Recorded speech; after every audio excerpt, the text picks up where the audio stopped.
Shalom, shalom. I like to start off this video by giving all honor, praises, and glory unto Yahweh, Ba'ashem Yahushai, Ba'ashem HaKodash. Double honors to my teachers, the elder apostles, and elder bishops of Great Millstone, teaching and ruling well. Peace, salutations, and blessings unto the hopeful elect of the house of Israel. Alright? So, Lord willing, this lesson will be edifying. Okay? Let's jump straight into it. Basically what I did is I wrote down, I looked up "hear" and "prayer" in the search tab of the Bible app. Okay, and then we're gonna go into it because we have to acknowledge and understand that the Lord, our power, the power of Abraham, Isaac, and Jacob, is a power that hears the prayers of the righteous, as it says. Proverbs 15:29. The Lord is far from the wicked, but he heareth the prayer of the righteous. So if you are first off an Israelite and you do the things that are pleasing unto the Lord, you serve him, you walk in the fear of Yahweh Hashem Yahushai, of course he will hear your prayers. He has angels set up to bring him his prayers, to bring prayers before him. Okay, the prayers of the righteous are a sweet savor unto the Lord. He likes to hear the prayers of the righteous because the righteous pray for righteous things. Okay, they pray for the will of Yahweh Hashem Yahushai to be done, and not for vanity or vainglory.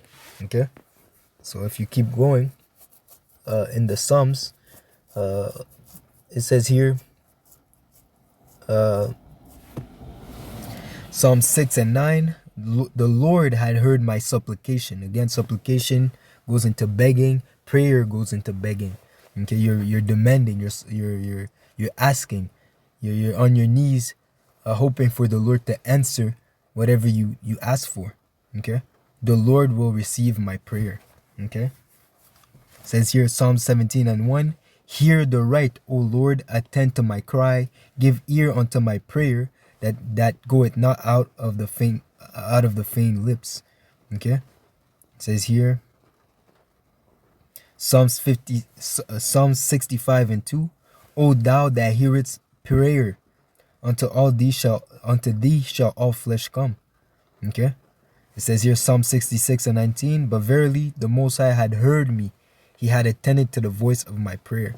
Okay, so again, that is the importance and the benefit of prayer. How are you gonna obtain the things that you want without seeking for Yahweh Hashem Yahushai first? Asking him to guide your way aright, and begging him that you can obtain those things, that it be according to his spirit, according to his will.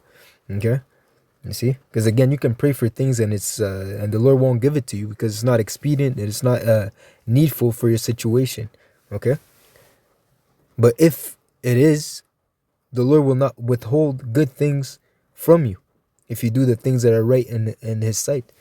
Okay, you see, if you ask for things that are righteous and things that are according to his will, he'll give it to you easily. Maybe not when you want him to, but eventually he'll give it to you. Okay, if you ask for a better job, okay, you might be looking for a job, 1 month, 2 month, 3 month, time might pass, but eventually you'll get that job. Okay, you see, the Lord's timing is not our timing. Okay, but again, faint not, pray always, as it says.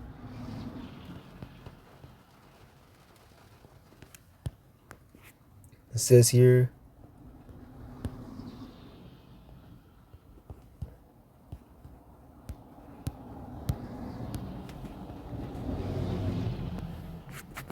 let's see.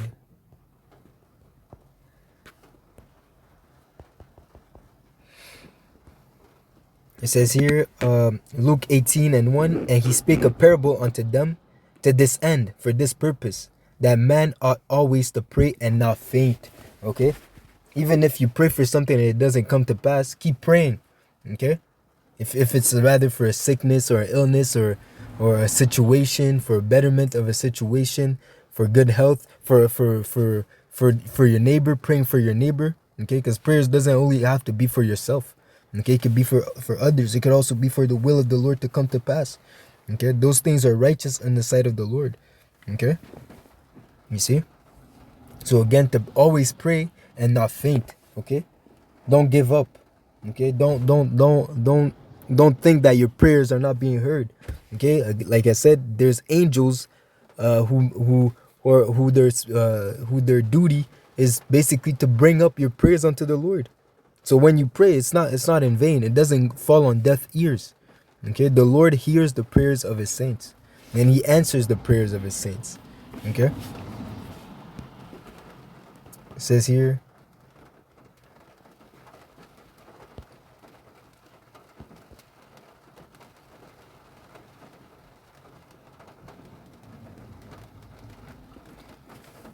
It says here in Exodus 2, and I'll start at 23. And it came to pass in the process of time that the king of Egypt died, and the children of Israel sighed by reason of the bondage, and they cried, and their cry came up unto the Most High by reason of their bondage. Okay, so they cried. Okay, even their spirit, maybe they weren't even praying to Yahweh Bashem Yahushai. Okay, they might have not have been praying to the Lord, but their inward, the inward man, the spirit itself, the Lord heard their spirit was vexed. The Lord attended to their cry, because again, we are His children. Okay, we are the children of Yahweh Hashem Yahushai, the you so-called Negroes, Latinos, and Native Americans, and those that have been scattered among the nations. The Lord hears our prayers. Okay, you see, and the Most High heard their groaning. And the Most High remembered His covenant with Abraham, with Isaac, and with Jacob. And the Most High looked upon the children of Israel, and the Most High had respect unto them. Okay, so He remembered the promise that He made unto Abraham, Isaac, and Jacob. Okay, and for that reason, He sent unto us Moses. Okay, and through Moses, He delivered us from the hand of Pharaoh. Okay, so Tawada Yahweh Bashem Yahushai. But again, it all started with us groaning. And again, that's why we have to be in that mentality to reject this kingdom, to cry unto the Lord for vengeance, as it says. Okay.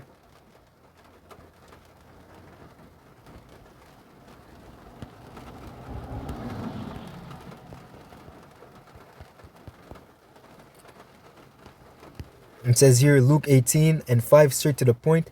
Yet because this widow troubleth me, I will avenge her. Okay? Because this widow troubleth me, I will avenge her. Because she keeps coming back and asking for vengeance, and keeps asking for me to deliver her. Okay, I will do it. Okay, lest by her continual coming she wearied me. Okay, so the same way we have to keep bothering, for a lack of word, but it's really not bothering. The Lord wants you to pray. The Lord wants you to turn to Him. He likes that. He enjoys it.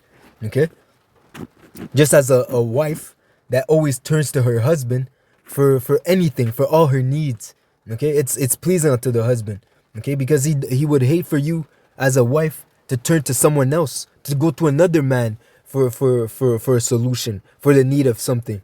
Okay, the same way that when you bother, for a lack of word, continually Yahweh Bashem Yahushai for your oppression, for to better your situation, for change, okay, for righteousness to be established on this earth, for judgment to come. The Lord enjoys it. You have to do it constantly. You have to remember that that's a power that has angels set up to worship him 24/7. It says that when you worship the Lord, you can never go above. You can never do it too much.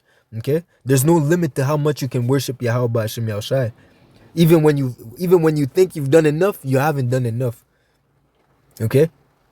Let's say you've done 2 videos today. You say, okay, I've reached my quota. I'm good. But no, you can still read. You can still do another video. You can still do more for Yahweh Ba'ashem Yahushai. And even then, it still wouldn't have been enough. Okay? Because of all because the glory of Yahweh Ba'ashem Yahushai is infinite. Okay? There is no limit to how much we ought to worship Him. Okay? You can't put a number. You can't put a limitation to how much you can worship the Lord, man. It should be in your spirit to want to always do more. Okay? So again, Luke 18:5, yet because this widow troubleth me, I will avenge her, lest by her continual coming she weary me. And the Lord said, hear what the unjust judge said. And shall not the Most High avenge His own elect, which cry day and night unto him. So again, that crying goes into praying. Okay, day and night, the elect of Yahweh Bashim El Shai cry and pray that he comes and delivers them and brings judgment upon this wicked kingdom.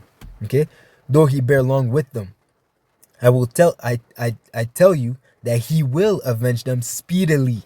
Okay, not when you want it, but at the right time. Okay, the Lord already knows there's already a time appointed for this kingdom to fall. We just have to wait it out. We just have to endure, okay, to show that we believe.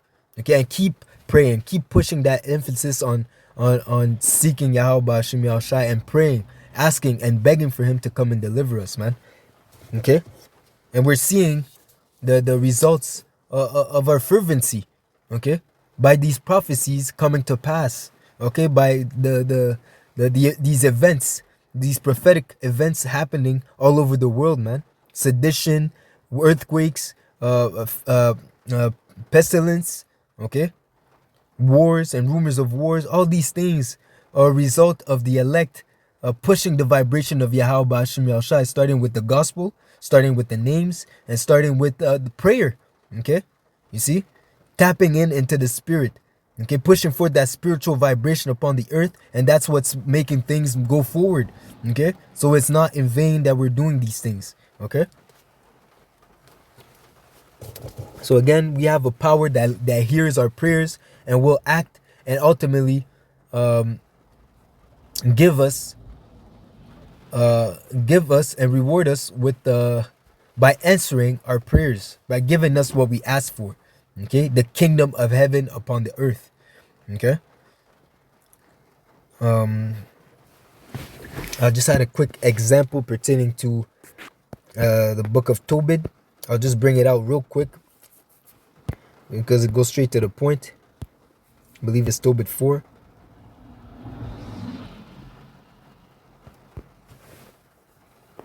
Or is it 4 or is it 6?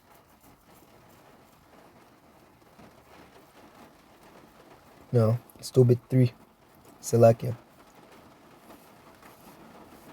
Tobit 3.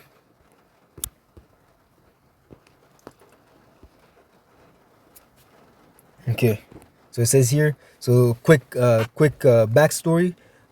Tobit and Sarah were being despised, were being mocked, and they were groaning in the spirit because again they were righteous. They were acting in the fear of the Lord, but they were still being persecuted and being insulted and being in a sense oppressed, okay, by their neighbors, okay, by these other nations and their neighbors mocking them. But they were righteous. They were walking in the fear of the Lord. Okay, so they ended up praying unto the Lord. And it says what? Tobit 3:16. So the prayer of them both were heard before the majesty of the great power, Yahweh Bashim Yahushai. Their prayer were heard. Okay, and Raphael was sent to heal them both.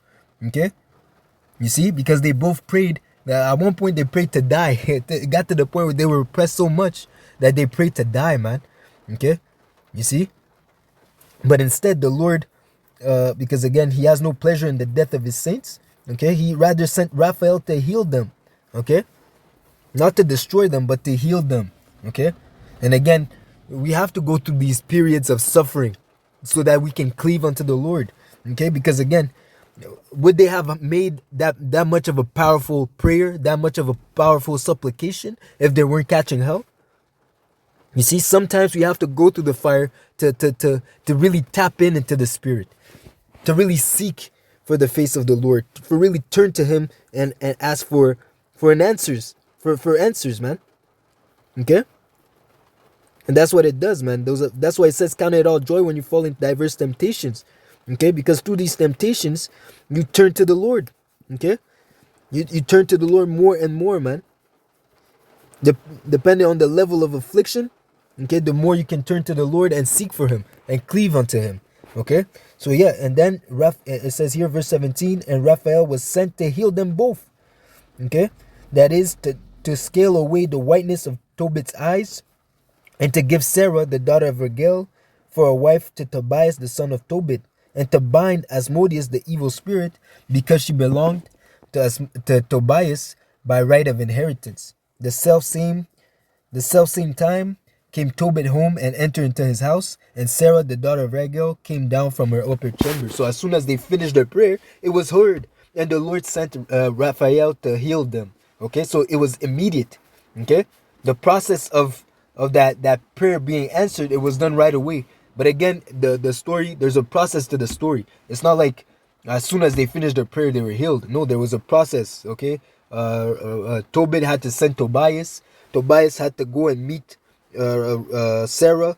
They had to get married. Okay, there was a whole process. Okay, so again, trust in the process and keep praying. Faint not, man. The Lord hears our prayers, and He will come and deliver us eventually, man. Okay, you see, He will not leave us to be destroyed in this wicked place, man, in this hellhole, man. The Lord eventually will come and send Yahweh Shai to come and save us, the same way that He sent Raphael to deliver Tobit and Rachel and Sarah, Salakia. You see? So Lord willing, this lesson was edifying, straight to the point. Until next lesson, shalom, shalom, shalom.